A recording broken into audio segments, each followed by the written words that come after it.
स्वागत है आपका संकल्प स्पीसेस में। आइए देखते हैं हिस्ट्री की टाइमलाइन देखते हैं। जो chronology of important event history में क्रोनोलॉजिकल ऑर्डर में देखते हैं इंडियन हिस्ट्री को। तो स्टार्ट करते हैं एंशियंट हिस्ट्री से स्टार्ट करते हैं। तो उसमें 2 मिलियन से 10,000 तक पैलियोलिथिक को 3 भाग में बांटा गया, लोअर, मिडिल, अपर। इसमें क्या क्या डिस्कवर हुआ था? तो फायर की डिस्कवर हुआ था, टूल जो लाइमस्टोन से बना था, और यहाँ पर दे आर फाउंड इन कहाँ मिला था? छोटा नागपुर, प्लेटो और कुर्नूल डिस्ट्रिक्ट में। यहाँ पर एक चीज़ बता दें कि आयरन के आविष्कार नहीं हुआ था। यहाँ ओनली पैलियोलिथिक मतलब स्टोन एज में चला था, आयरन के आविष्कार नहीं हुआ था। उसके बाद चलते हैं 10,000 से 7,000 BC तक मेसोलिथिक एज था। मेसोलिथिक एज में क्या था? हंटर और हार्डर मैक्रोलिथिक टूल के यूज करता था। मेसोलिथिक में हंटर और हार्डर मैक्रोलिथिक औजार का यूज करता था, क्योंकि इसमें औजार का एकदम नुकीला छोटा नुकीला औजार बनाना चालू कर दिया था। और 7,000 BC में न्यूलिथिक एज आ गया था, उसमें फूड प्रोड्यूसर बन गया था। और उसके बाद पॉलिश टूल किया यूज करता था। इसी जो नुकीला औजार पर पॉलिश करके टूल यूज किया करते थे।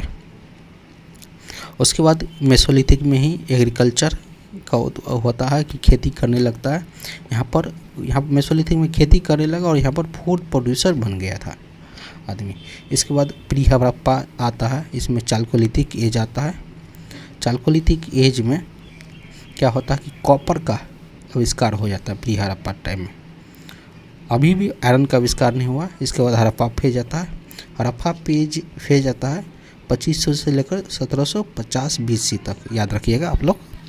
इसमें ब्रॉन्ज एज भी सिविलाइजेशन, इसमें ब्रॉन्ज का डेवलपमेंट हो जाता है, अर्बन कल्चर का डेवलपमेंट होता है। इसको हड़प्पा फेज कहते हैं। इसके बाद 1500 से 1000 BC तक अर्ली वैदिक पीरियड होता है, इसमें इसको ऋग्वेदा पीरियड कहते हैं। उसके बाद 1000 BC से लेकर 500 BC तक लेटर वैदिक पीरियड होता है।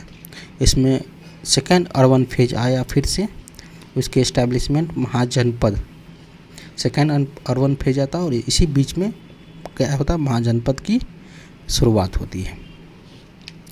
और 600 से 325 BC तक महाजनपद बनकर आ गया। इसमें 16 किंगडम था, सर्टेन कुछ रिपब्लिक था, जैसे वज्जी हो गया, वज्जी किंगडम हो गया, रिपब्लिक था। पहला रिपब्लिक है पूरा वर्ल्ड का। जैसे मगध हो गया, बहुत शक्तिशाली था इंडिया का। उसके बाद पूरा क्रॉनिकल में देख रहे, ऑर्डर में देख रहे, टाइमलाइन में 544 से 412 BC तक, 544 से 412 BC तक हर्यंग डायनेस्टी रहता है। और एक हर्यंग डायनेस्टी के फाउंडर कौन होते? बिंबिसार के पुत्र अजातशत्रु, उसके बाद उदयन। और इसी उदयन ने राजगीर से उसका हर्यंग डायनेस्टी का मतलब राजगीर से पटना शिफ्ट किया राजधानी। 412 BC से 342 BC तक शुंग डायनेस्टी है। शुंग डायनेस्टी के शुंग और कालशोका इसमें रहते हैं। 444 BC से 323 BC तक नंद डायनेस्टी आया, महापद्मनंद इसमें होते बहुत। इसके बाद हो गया 463 BC में भगवान बुद्ध की जन्म होता है और बुद्धिज्म की एस्टैब्लिश ये करते हैं। 540 BC में बर्थ ऑफ महावीरा का होता है, और जो 24वें तीर्थंकर थे जैनिज्म के। 518 BC में पर्शियन इन्वेजन होता है डायरस का। 483 BC में फर्स्ट बुद्धि काउंसिल होता है, कहाँ पर? राजगीर में। और 483 BC में गौतम बुद्ध की डेथ हो जाती है। 483 ईस्वी में गौतम बुद्ध की डेथ हो जाती है।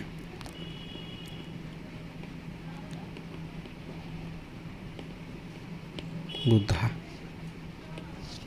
उसके बाद 383 BC में सेकेंड बुद्धि काउंसिल होता है, कहाँ पर? वैशाली में।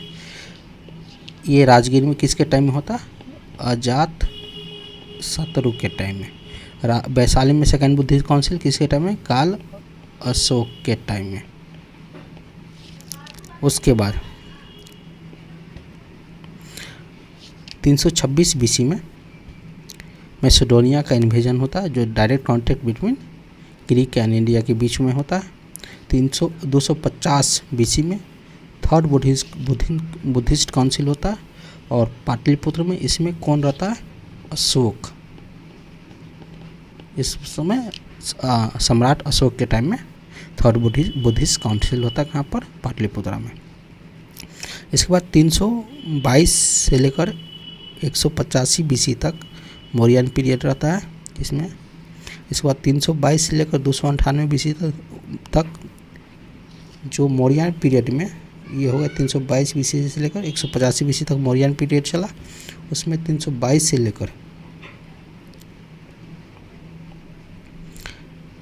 198 बीसी तक 298 बीसी तक चंद्रगुप्त मौर्य रहते हैं। 298 से 273 तक बिंदुसार रहते हैं, चंद्रगुप्त मौर्य की बेटा। 273 से 232 तक अशोक रहते हैं। 232 से लेकर 185 तक लेटर मौर्य कहा जाता है। इसमें पॉलिटिकल अपलिफ्टमेंट होता है इंडिया का। धम्म की पॉलिसी अशोक ने अपनाता है। आर्ट एंड आर्किटेक्चर बहुत अधिक मात्रा में ग्रोथ होता है उस टाइम। 185 से 73 बीसी तक सुंगा डायनेस्टी होता है, उसमें पुष्यमित्र सुंग इसके फाउंडर होते हैं। 73 बीसी से 28 बीसी तक कानवा डायनेस्टी की शुरुआत होती है और वासुदेव इसके फाउंडर रहते हैं। 60 बीसी से लेकर 225 एडी तक सातवाहना डायनेस्टी होता है, इसका कैपिटल कहाँ होता है? महाराष्ट्र में। इसके बाद सेकेंड बीसी में इंडो ग्रीक का होता है, जो मानेंद्र 165 से लेकर 145 तक के इसमें रूलर रहते हैं। फर्स्ट बीसी से 4 एडी तक साकास का रुद्रामन उसके ये रहते हैं, फाउंडर होते हैं। साकास में रूलर होते हैं जो 130 से लेकर 150 एडी तक रूल करते हैं, साकास डायनेस्टी। फर्स्ट बीसी से फर्स्ट एडी तक प्रतिहार भी होते हैं। Saint Thomas arrive in India during the इसी रीजन में सेंट थॉमस अराइव होते इंडिया में आते हैं। फर्स्ट एडी से फोर्थ एडी तक कुषाण का पीरियड रहता है। 72 एडी में फोर्थ बुद्धिस्ट काउंसिल होता है, कहाँ पर? कश्मीर में, कनिष्क के शासनकाल में। इसके बाद थर्ड बीसी से थर्ड एडी तक संगम एज होता है। उसके बाद 319 एडी से 540 एडी तक गुप्ता एज होता है, उसमें 319 से 334 तक चंद्रगुप्त वन होता है। 335 से 380 तक समुद्रगुप्त रहते हैं। 380 से 444 तक चंद्रगुप्त टू रहते हैं। 415 से 455 तक कुमारगुप्त रहते हैं। 455 से 467 तक स्कंदगुप्त रहते हैं। और इसी गुप्ता पेज में 319 एडी में गुप्ता एज को गोल्डन एज कहा जाता है। उसमें बहुत सारा आर्ट एंड कल्चर की डेवलपमेंट होता है। नागरा स्टाइल में टेम्पल बिल्डिंग होता है। उसके बाद 550 एडी से 647 एडी तक वर्धना डायनेस्टी होता है। उसमें हर्षा रहते हैं। कनौज में असेंबली होता है, प्रयाग में असेंबली होता है। उसके बाद हुनसांग विजिट करते हैं हर्षवर्धन के टाइम में। 543 से 755 एडी तक चालुक्य का होता है। उसमें वर्षा स्टाइल में डेवलपमेंट होता है, वर्षा टाइप। 575 से 897 तक पल्लव जो कांची में है उसमें पल्लवा डायनेस्टी होता है। उसमें स्ट्रक्चरल डेवलपमेंट द्रविड़ स्टाइल में डेवलपमेंट होता है टेम्पल का। उसके बाद मेडिवल टाइम आ जाता है। मेडिवल का पीरियड रहता है 650 से लेकर 1206 तक। इसमें अर्ली मेडिवल पीरियड है 650 से 1206 तक। 750 में से लेकर 1150 तक पाला का रूल रहता है। कैपिटल कहाँ रहता है? मुंगेर, बिहार में।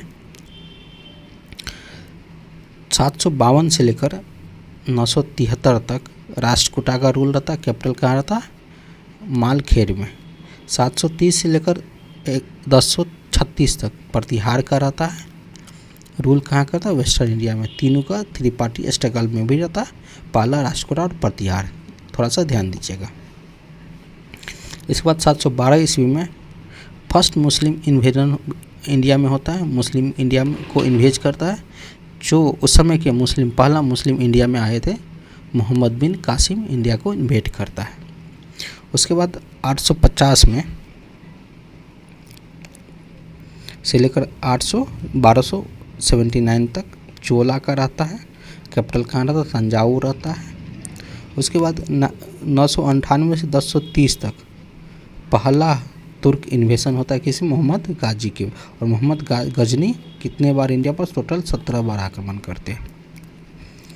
उसके बाद 1175 से लेकर 1206 तक तर्क इन्वेजन, सेकेंड तर्क इन्वेजन होता है। उसमें मोहम्मद गोरी इंडिया पर इन्वेड करते हैं और यहीं से स्लेव डायनेस्टी की शुरुआत होती है। 1178 से 1192 तक पृथ्वीराज चौहान का रहता है। इसके बाद बैटल ऑफ ट्रेन होता है 1191 में। इसमें पृथ्वीराज और मोहम्मद गोरी के बीच में मोहम्मद गोरी हार जाते हैं, उसमें चले जाते हैं।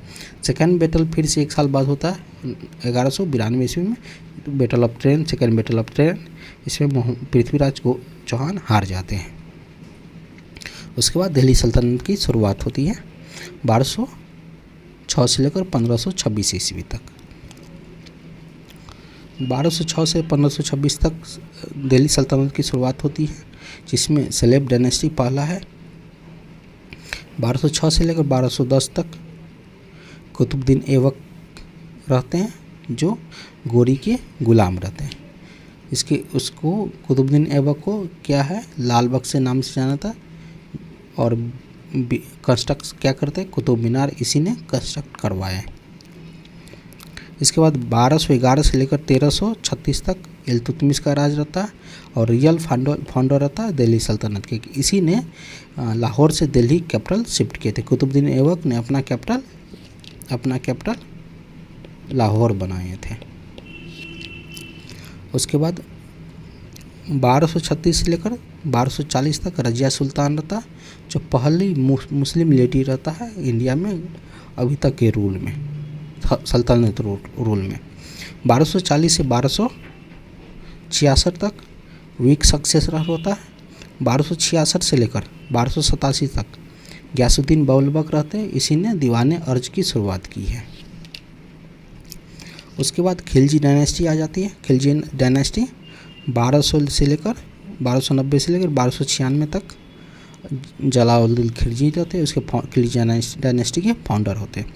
1296 से लेकर 1316 तक अलाउद्दीन खिलजी होते हैं और इसके बाद बहुत सारा एडमिनिस्ट्रेटिव रिफॉर्म करते हैं ये। उसके बाद उसी ने दाग सिस्टम, चेहरा सिस्टम इंट्रोड्यूस करता अलाउद्दीन खिलजी ने। उसके बाद तुगलक डायनेस्टी आती है। तुगलक डायनेस्टी कब से कब तक रहती है?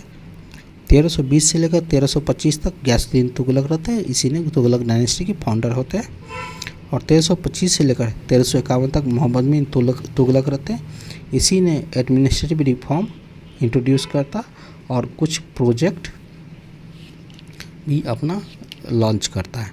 और इसी को एमबीटी को पगला राजा भी कहा जाता है, क्योंकि ऐसा ऐसा डिसीजन लिए हैं जो उसके डायनेस्टी को बिल्कुल बर्बाद कर देने वाला था। इसके बाद सारा कुछ फेल हो गया, क्योंकि ये बहुत पढ़े लिखे थे और कुछ भी डिसीजन लिए सब इसके अगेंस्ट रह गया था। 1351 से लेकर 1388 तक फिरोज शाह तुगलक रहते। इस महीने में बहुत सारा सिटी फिरोज शाह तुगलक ने बिल्ड किए हैं। 1398 से लेकर 1399 तक तैमूर का इन्वेजन होता है। उसके बाद तैमूर के इन्वेजन के बाद सैयद डायनेस्टी की शुरुआत होती है। मोहम्मद शाह तुगलक इसमें के टाइम में चंगेज खां इन्वेड करता है, जो तैमूर रहता है, और चंगेज खां ने खिलजी खां को बैठा दिया है गद्दी पर। 1414 से लेकर 1421 तक खिलजी खां रहते हैं, जो फाउंडर होते हैं सैयद डायनेस्टी के। 1421 से लेकर 1434 तक मुबारक शाह रहते हैं, 1434 से 1445 तक मोहम्मद शाह रहते हैं, 1445 से 1451 तक अलाउद्दीन शाह रहते हैं। ये इतना इंपॉर्टेंट नहीं है इधर डायनेस्टी। उसके बाद लोधी डायनेस्टी आते हैं। लोधी 1451 से 1458 तक बहलूत लोधी रहते हैं, जो फाउंडर रहते हैं लोधी डायनेस्टी के। 1489 से लेकर 1517 तक सिकंदर लोधी रहते हैं, फाउंडर है आगरा सिटी के। 1517 से लेकर 1526 तक इब्राहिम लोधी रहते हैं, जो बाबर से डिफीट हो जाते हैं फर्स्ट बैटल ऑफ पानीपत में, और दिल्ली सल्तनत के फर्स्ट यही सुल्तान है जो बैटलफील्ड में मारा गया। उसके बाद विजयनगर एम्पायर देखते हैं। Vijayanagar empire and बहामानी kingdom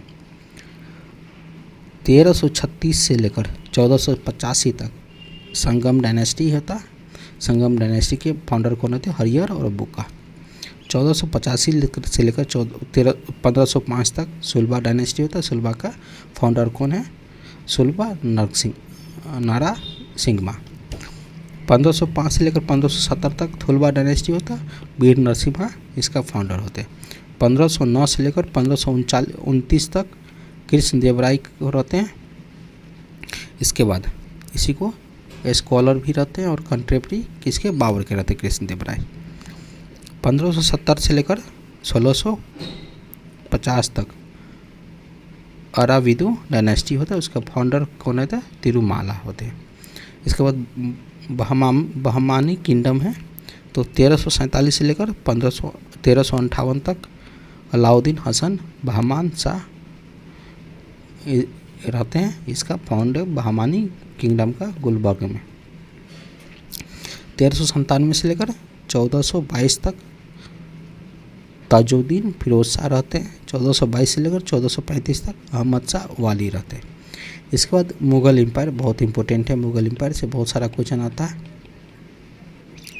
Mughal empire में के बारे में देखते हैं।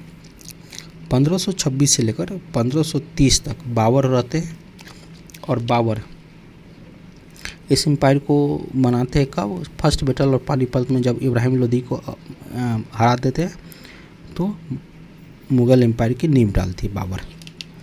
उसके बाद 1530 से लेकर 1540 तक हुमायूं का रहता है। हुमायूं इसके बाद शेरशाह से हार जाने के बाद फिर से 1555 से लेकर 1556 तक हुमायूं फिर से गद्दी पर बैठते हैं, और इसने शेरशाह को सिहारा।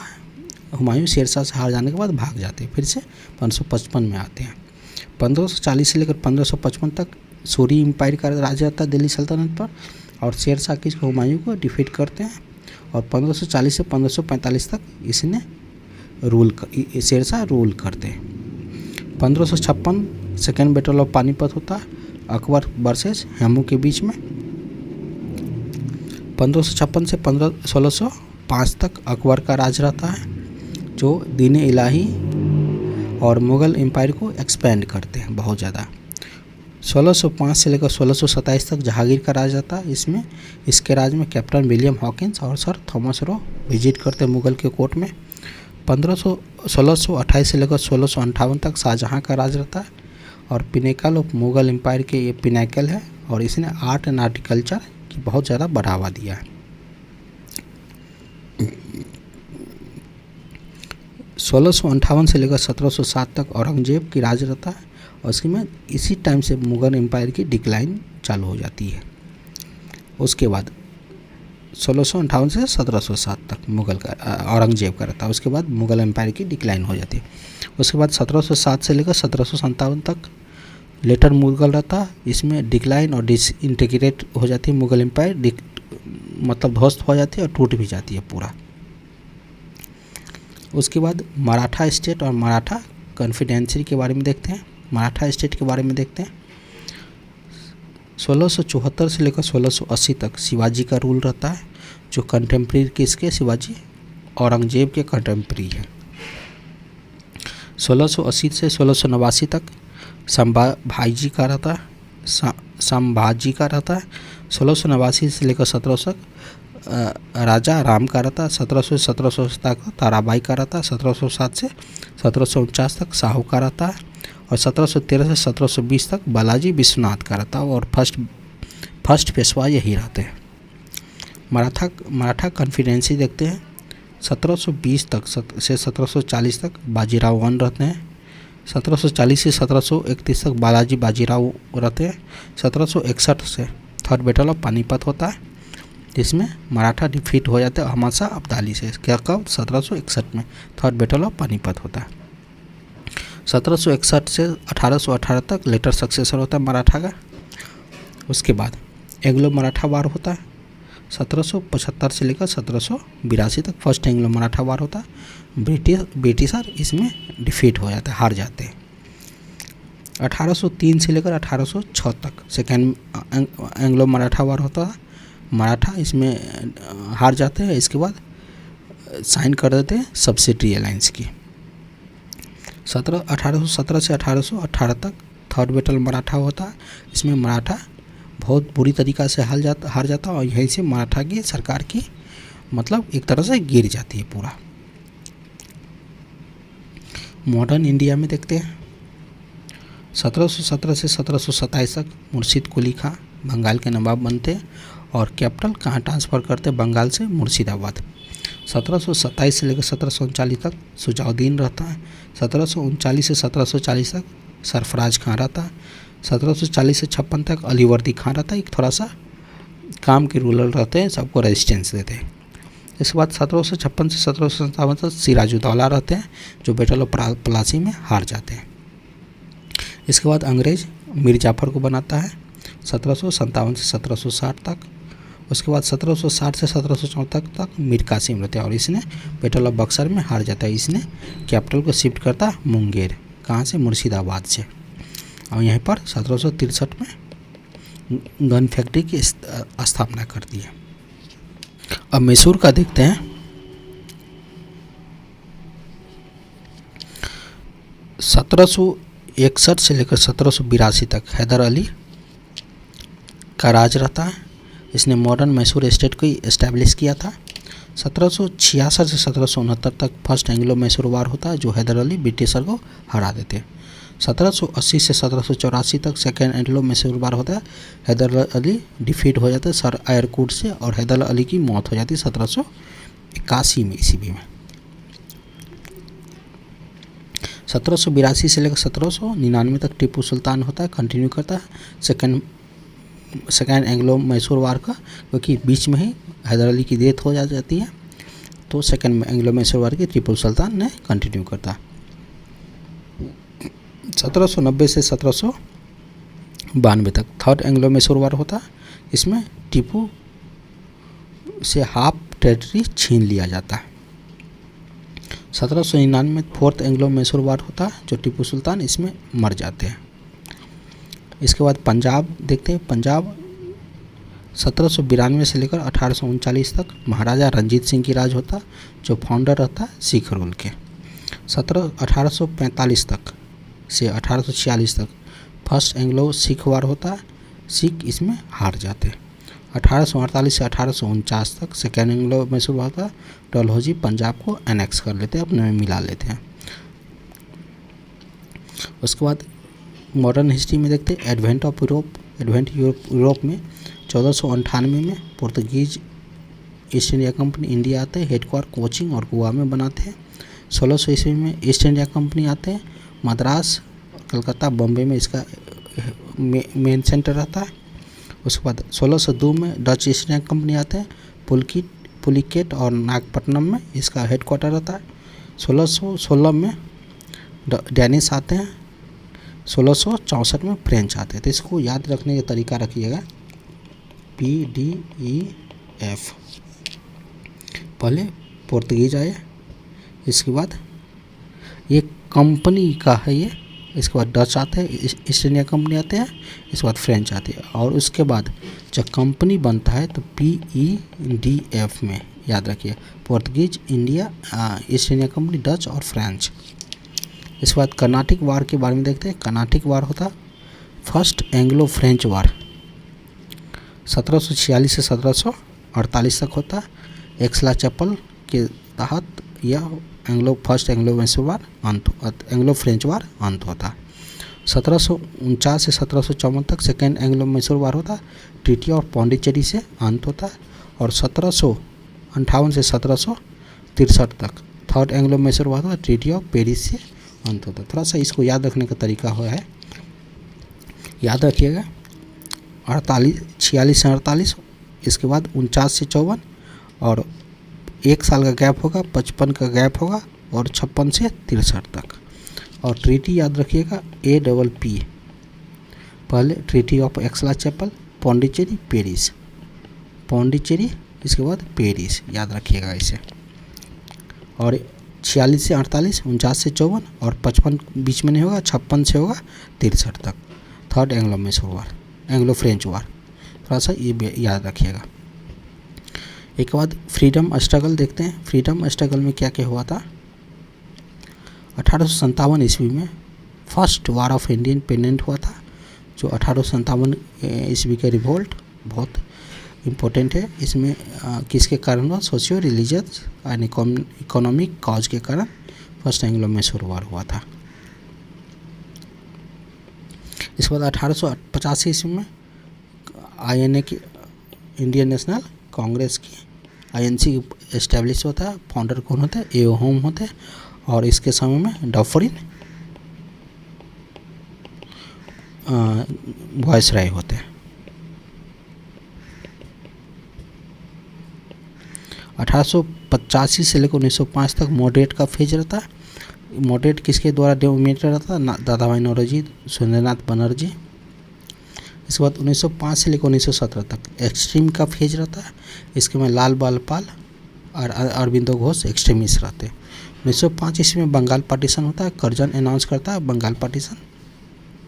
1905 से 1908 तक स्वदेशी मूवमेंट होता है। उसमें फॉरिजिन प्रोडक्ट को, मतलब फॉरिजिन वस्तु को बाइकआउट करना रहता है। 1906 ईस्वी में मुस्लिम लीग की फॉर्मेशन होता है। 1906 ईस्वी में कलकत्ता सेशन होता है, उसमें स्वराज एडॉप्ट करता है। कलकत्ता सेशन में दादा भाई नौरोजी